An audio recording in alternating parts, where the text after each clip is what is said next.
Topic: Evolution of Software Economics in Project Management. Semester 6 code है CS60 पर RGPV Bhopal. Unit 1 conventional software management. Content है software economics के 5 fundamental parameters and 3 generation software economics. अब 5 fundamental parameters में हम बात करेंगे साइज की, प्रोसेस की, इकोनॉमिक्स की. जो 4-5 पॉइंट है उनकी बात करेंगे. 3 जनरेशन सॉफ्टवेयर इकोनॉमिक्स में कन्वेंशनल की बात करेंगे, ट्रांजिशन की बात करेंगे और मॉडर्न प्रैक्टिसेस की यहाँ पे बात करेंगे. ठीक है. अगर आपने अब तक मेरा चैनल सब्सक्राइब नहीं किया हो तो please subscribe my channel and click the bell icon button. 3 generation software economics.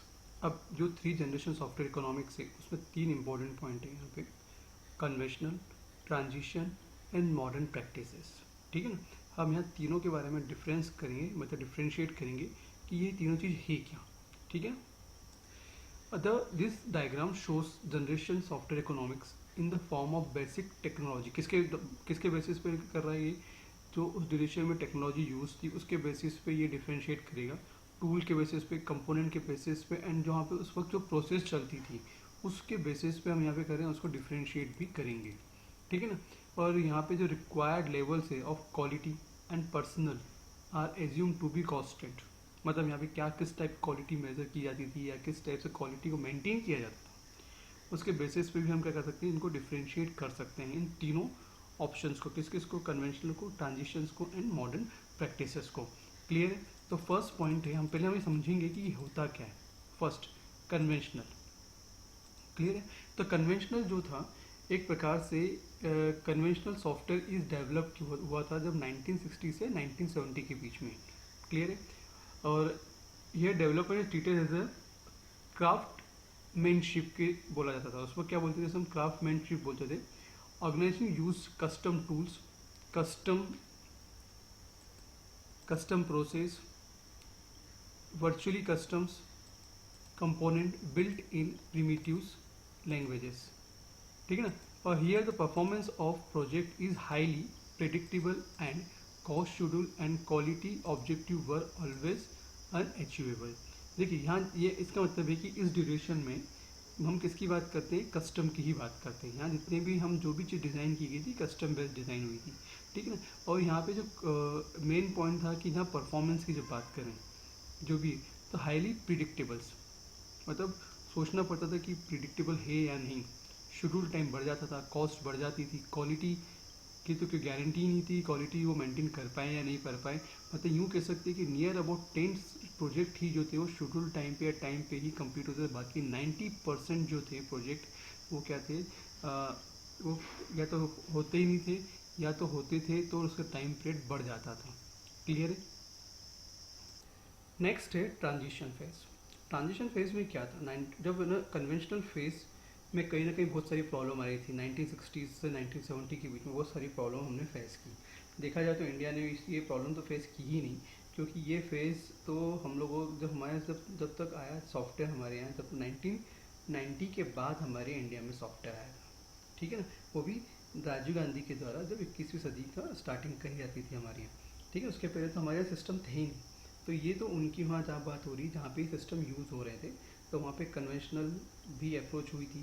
उसके बाद ट्रांजिशन अप्रोच भी हुई थी. और उसके बाद हमारे पास कौन सी मॉडर्न प्रैक्टिसेस. हमने देखा जाए तो हमने मॉडर्न प्रैक्टिसेस और कुछ पार्ट हमने ये कह सकते हैं ट्रांजिशन अप्रोच का भी यूज़ किया है, but not more than time. Clear. तो समझते हैं ट्रांजिशन फेज़ क्या था. ट्रांजिशन फेज़ जो थे 1980 से 1990 के बीच का था.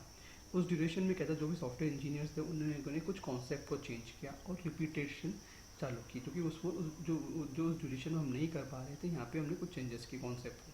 साथ ही हमने क्या किया, जो भी लैंग्वेज भी हमने चेंज की.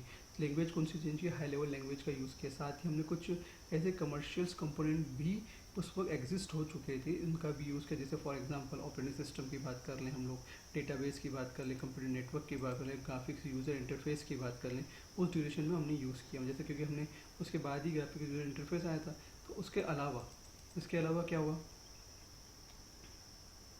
बट हाई लेवल लैंग्वेज तो यूज़ की हम लोगों ने, बट क्या हुआ, कॉम्प्लेक्सिटी तब भी वैसी की वैसी, मतलब कॉम्प्लेक्सिटी तब भी बढ़ने लगी.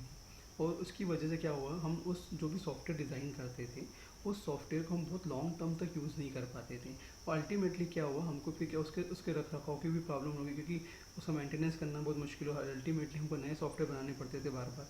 तो इसकी वजह से ये क्या था, ये फेज़ ट्रांजिशन फेज़ था जिसमें हमने कई प्रॉब्लम भी फेस की है, और उसमें टेक्निक्स भी आउटडेटेड होने लगी थी, या यूँ बोलो जो टेक्निक बहुत ज़्यादा अप टू डेट नहीं थी, उसकी वजह से हमको बहुत सारी प्रॉब्लम आने लगी थी। नेक्स्ट फेज़ है मॉडर्न प्रैक्टिस फेज़। लास्ट है modern phase, modern practice. In this phase में क्या होता है, ये जब इसकी स्टार्टिंग 2000 के बाद स्टार्ट हुई थी, ठीक है ना।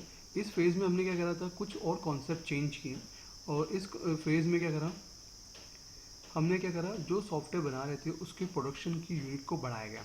अब प्रोडक्शन यूनिट बनाने के लिए हमने क्या करा, कुछ ऐसे मेथड अप्लाई की जो उस वक्त जो शेल्फ मेथड यूज़ होती थी उसको हटा दिया हमने, और उससे हमने एक प्रकार से दूरी बना ली। और हमने कौन सी मेथड का यूज़ किया, इंटीग्रेटेड मेथड का यूज़ किया, या इटरेटिव डेवलपमेंट मेथड का यूज़ किया। जैसे हम छोटे छोटे मॉडल्स बनाते थे और फिर उसको कहीं ना कहीं कंबाइन किया, और फिर रिपीटेशंस बार बार करके हम उस सॉफ्टवेयर को डिज़ाइन करते थे। जो भी जिस फेस में प्रॉब्लम आती थी उसको वापस रेक्टिफाई करके उसको रीडिज़ाइन किया।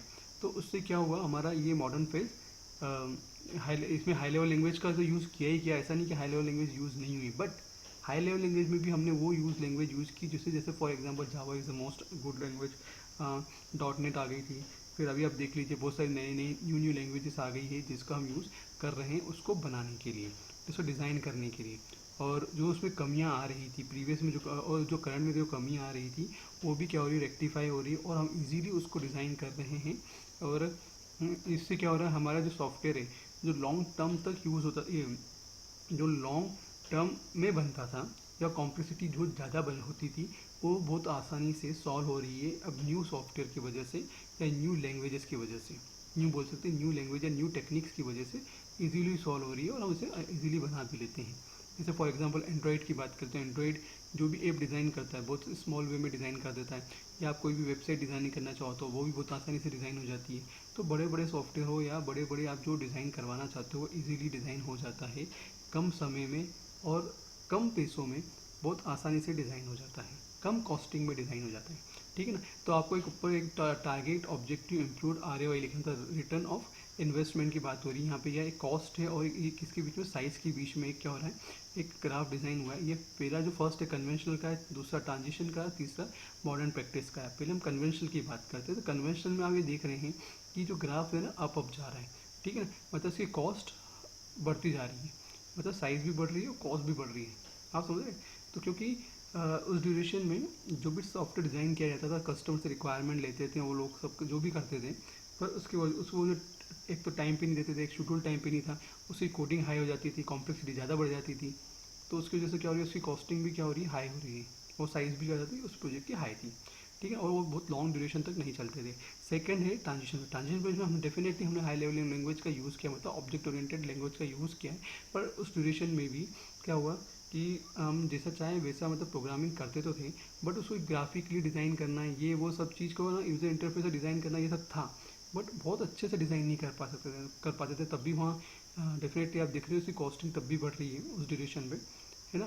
साइज़ भी थोड़ी सी बढ़ जाती थी क्योंकि उसकी लाइन ऑफ कोडिंग बढ़ती थी, तो उसकी साइज़ भी बढ़ती थी, तो उसकी कॉस्टिंग भी दिख रही है अब एज़ कम्पेयर टू कन्वेंशनल से कम है, बट ट्रांजिशन की भी कॉस्ट ज़्यादा थी। लास्ट है हम किसके मतलब मॉडर्न प्रैक्टिस की बात करें। मॉडर्न प्रैक्टिस में क्या था कि बहुत सारी चीज़ हमको फाइनल बेनिफिट, एक तो नई नई लैंग्वेजेस आ गई, एंड्रॉयड आ गई, और जावा थी, डॉट .NET आ गया था, सो मेनी लैंग्वेजेस थी।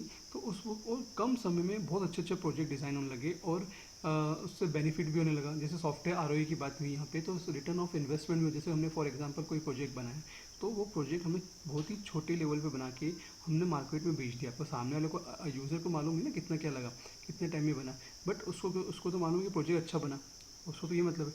बट वो जो प्रोजेक्ट की जो लाइन ऑफ कोडिंग थी बहुत ही कम थी, क्लियर है, और उसको हमने ज़्यादा पैसों में, ज़्यादा मनी में बेचा, ज़्यादा कॉस्टिंग में बेचा, मतलब उसमें गेनिंग भी हो, और एक को नहीं कईयों को बेच सकते थे, मतलब वापस से हम इस प्रोजेक्ट का रीयूज़ कर सकते थे, अलग अलग तरीके से कस्टमाइज़ करके रीयूज़ कर सकते थे, ठीक है। अब नेक्स्ट देखिए, अब वापस यहाँ पे बहुत जो हमने डिफरेंस वहाँ बताने की कोशिश की थी वो यहाँ पे नहीं होता है।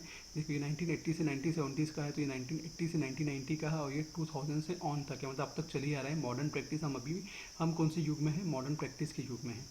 वाटरफॉल मॉडल उस ड्यूरेशन में यूज़ करते थे, बट ट्रांजिशन वाले फेज में प्रोसेस इंप्रूवमेंट वाला मॉडल ये है, मतलब ये वाला मॉडल नहीं यूज़ करते। प्रोसेस इंप्रूवमेंट मतलब शेल्फ, मतलब जिसमें कहीं ना कहीं रिपीटेशंस मॉडल यूज़ होता है, उस चीज़ का यूज़ किया है। पर यहाँ पे इटरेशन मॉडल का यूज़ किया है, जहाँ पे हम क्या करते हैं, हर फेज़ पे अगर रिक्वायरमेंट कुछ प्रॉब्लम्स आई तो वापस हम रिपीट हो सकते हैं, या फिर डिज़ाइन वाले प्रॉब्लम पे आ रही तो वहाँ पे रिपीट होकर वापस उसकी प्रॉब्लम को सॉल्व करके वापस से दूसरे फेज़ में आ सकते हैं। मतलब कहीं ना कहीं रिपीटेशंस चलता जाता है, ठीक है ना। और मान लो कुछ प्रॉब्लम्स बन भी गया, प्रोडक्ट डिज़ाइन भी हो गया, तो उसका वर्जन 1 2 1 3 4 डिज़ाइन करके उसको मार्केट में लॉन्च किया जाता है, अपडेशन किया जाता है। एंड्रॉइड में तो आए दिन देखते हैं कहीं ना कहीं उसके वर्जन्स आते रहते हैं, ठीक है। से फंक्शनल डिज़ाइन की थी, उस डिवीजन में फंक्शनल फंक्शन को डिज़ाइन किया जाता था, और साथ ही डिस इकोनॉमी ऑफ स्किल्स थी, ठीक है। यहाँ पे इनकैप्सुलेशन बेस्ड था ये, ठीक है। मतलब यहाँ पे ऑब्जेक्ट ओरिएंटेड कॉन्सेप्ट को यूज़ किया गया था, और डिस इकोनॉमी ऑफ स्किल यहाँ भी था भी। तो यहाँ देखो ये कहता इकोनॉमी ऑफ स्किल मतलब कि मतलब जो जितना चाहिए उतना नहीं मिल रहा था, क्लियर है। मतलब जैसा चाहिए प्रॉफिट की बात हो रही है यहाँ पे, तो वो जो प्रॉफिट थी, जो मार्जिन था, वो हमको नहीं मिल रहा था, वो उसकी बात हो रही है। फिर कंपोनेंट बेस्ड था, ये क्या कंपोनेंट बेस्ड प्रोजेक्ट था, हम यहाँ से वहाँ कंपोनेंट उठा सकते हैं और उसको डाल दें तो उतनी ही प्रोग्रामिंग करनी होती है। और रिटर्न ऑफ इन्वेस्टमेंट अच्छा है, अभी की ड्यूरेशन में बहुत अच्छा प्रॉफिट मिल रहा है आईटी इंडस्ट्रीज़ को। तो नेक्स्ट क्या दिया, corresponding environment size and process technique के बेसिस में उन्होंने क्या डिफरेंस किया है। तो ये इन्वायरमेंट और टूल थे कस्टम थे, ये मैं कन्वेंशनल की बात कर रहा हूँ। फिर साइज़ के 100% कस्टमाइज था, और प्रोसेस एडॉक था, ठीक है।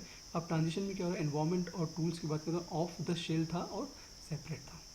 साइज़ क्या थी, 30% कंपोनेंट बेस्ड था और 70% कस्टम बेस्ड थी। प्रोसेस क्या थी, रिपीटेबल थी, ठीक है। इन्वायरमेंट और टूल्स में ऑन द शेल्फ और इंटीग्रेटेड थी, यहाँ इंटीग्रेटेड की बात हो रही है ना। साइज़ क्या थी, 70% कंपोनेंट बेस हो गई, 30% कस्टम बेस हो गई, और प्रोसेस क्या हो गया, मैनेज्ड होगी और मेजर्ड होगी, clear. Typical project performance, productive bad, या मतलब always over budget over scheduled, मतलब ये तो मतलब किसमें कन्वेंशनल में था, बाप रे।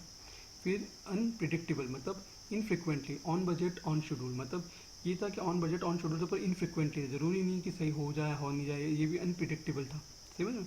यहाँ तो प्रिडिक्टेबल है ही नहीं, यहाँ प्रिडिक्टेबल है कि जो भी ऑन बजट और ऑन शेड्यूल पे होगा ही होगा। जो प्रोजेक्ट है हम ले रहे हैं मार्केट से, तो वो हम कोशिश वही होती है कि पूरे टाइम कि जो भी मार्केट से कस्टमर से लेते हैं प्रोजेक्ट, वो ऑन बजट और ऑन शेड्यूल टाइम पे ही हम उसको दें। तो ऐसा कंक्लूजन ये है कि ट्रांजिशन और मॉडर्न की बात करें, मॉडर्न प्रैक्टिस की बात करें, तो यहाँ पर जो सॉफ्टवेयर जो होता है, सॉफ्टवेयर इकोनॉमिक्स की जब हम बात करते हैं, तो हर पल क्या हुआ है, यहाँ पे इम्प्रूवमेंट हुआ है, दोनों फेज़ में इम्प्रूवमेंट हुआ है।